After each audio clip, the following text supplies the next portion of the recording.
Economic disruption, the sudden explosion of AI, the permanent shift to hybrid work. Look, our business landscape hasn't just shifted, it's been entirely rewritten. We are standing at a massive strategic turning point right now.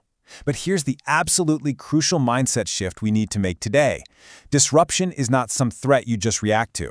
It's a powerful catalyst. It is an unprecedented opportunity to redesign how we operate, how we make decisions, and how we create long-term value.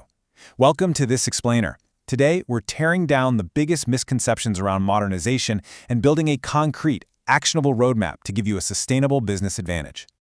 Okay, let's dive right into this. Here is our roadmap for today. Number 1, the digital transformation myth. 2, the 5 stages of maturity. 3, why most transformations fail. 4, the 70-20-10 innovation rule. And finally, number 5, your blueprint for reinvention. Starting off with Section 1, the digital transformation myth. And spoiler alert, it's not just an IT project. Now I want you to really think about this central question.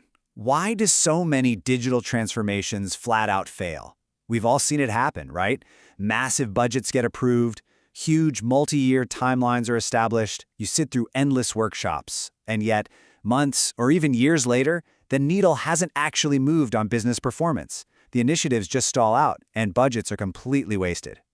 So why does this keep happening? Well, we're dealing with a classic Trojan horse scenario here. The myth, the big lie, really, is that digital transformation is simply an IT project.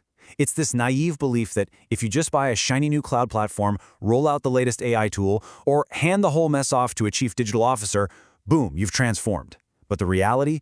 True transformation is a fundamental change to the business model itself. Technology is merely the enabler for that change. It is not the transformation. So the crucial point is that to turn transformation into a true enterprise capability, you have to align 4 very specific, connected dimensions. It's like a giant puzzle. First, it requires changing the business strategy, which defines your ultimate purpose. Second, the operating model, which determines how work is actually delivered. Third, the technology architecture, providing the tools. And fourth, this is the big one, organizational culture, which dictates whether your people will actually adopt these new ways of working. When these 4 dimensions connect, you win. When they're disconnected, you're just burning cash on tech without achieving any meaningful change. All right, moving into Section 2, the 5 stages of maturity. Let's assess your journey and see where you stand. Organizations generally evolve through 5 distinct stages. You start down at the foundation, basically digitizing your basic processes to create a reliable infrastructure. Then, you move up to siloed innovation, where individual teams are running their own fragmented little experiments. The big leap, though, happens at enterprise strategy, where leadership finally steps in and aligns these fragmented efforts into one shared vision. That alignment unlocks the new business model stage, which creates brand new sources of customer value. But the ultimate goal? That's the final stage, continuous reinvention. This is where you build a culture and a system capable of adapting and disrupting itself repeatedly, long before the market literally forces you to change.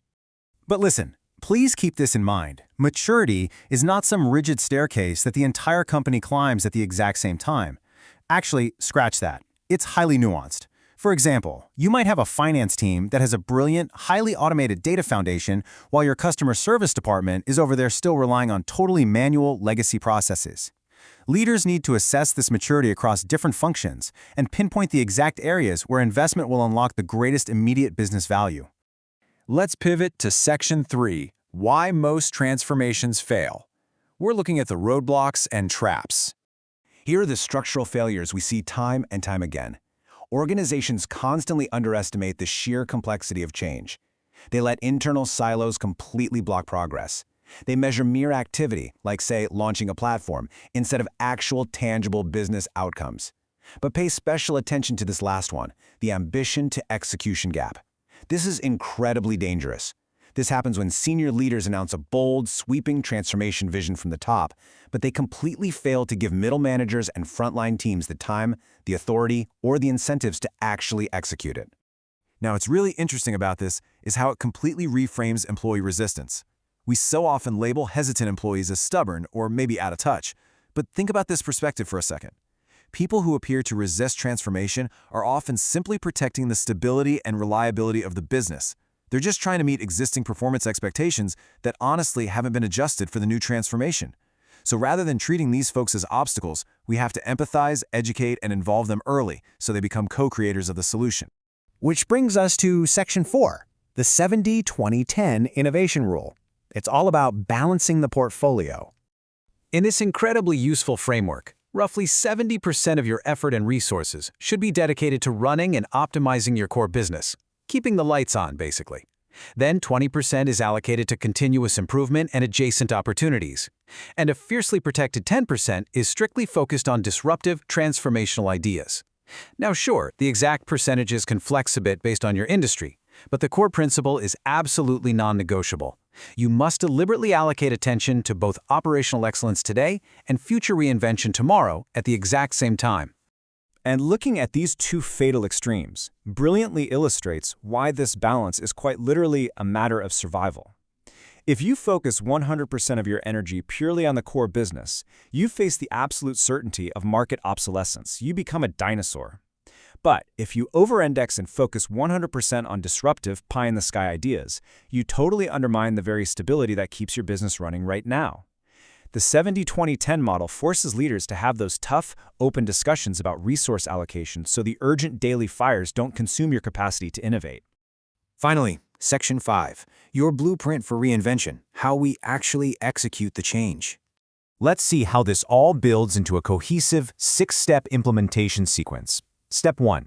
Diagnose your digital maturity and pain points. 2. Prioritize a small number of high-impact use cases. Don't boil the ocean. 3. Design your target processes and governance. 4. Pilot those solutions in a controlled environment to gather rapid, real-world feedback. 5. Scale the successful pilots across the wider business. And Step 6. Optimize continuously based on hard performance data. This right here is exactly how you translate a high-level strategy into disciplined, iterative execution on the ground. But as you execute those steps, how are you actually measuring success? It cannot just be checking a box saying, yep, new software was deployed. You need a balanced measurement system across 5 key indicators. Are you seeing real financial impact, like cost reduction? What about operational performance, like faster cycle times? Are you delivering actual customer value through noticeably better satisfaction scores? Are your employees actively adopting the new tools? And finally, is your overall innovation health strong? These tangible business outcomes, these are the true metrics of transformation. And hey, remember, you do not have to do this all alone. Especially when internal budgets are tight, organizations absolutely must build an ecosystem. By partnering up with technology firms, hungry startups, and specialized consultants, you gain immediate access to experimentation capacity, cybersecurity guidance, and digital product design that might literally take you years to build internally. The smartest companies out there leverage this external expertise while maintaining strict internal ownership of the final outcomes. So what does this all mean for you? Well, it brings us to the ultimate provocative question you need to ask yourself and your leadership team right now. Are you just adopting technology for its own sake, or are you genuinely reinventing your organization to survive and thrive? True transformation is about operational discipline combined with bold, fearless experimentation. It's about preparing your culture, your strategy, and most importantly, your people for a world that simply refuses to stand still. Challenge your assumptions, invest in your people, and build the capacity to reinvent continuously. Thank you so much for joining me for this explainer.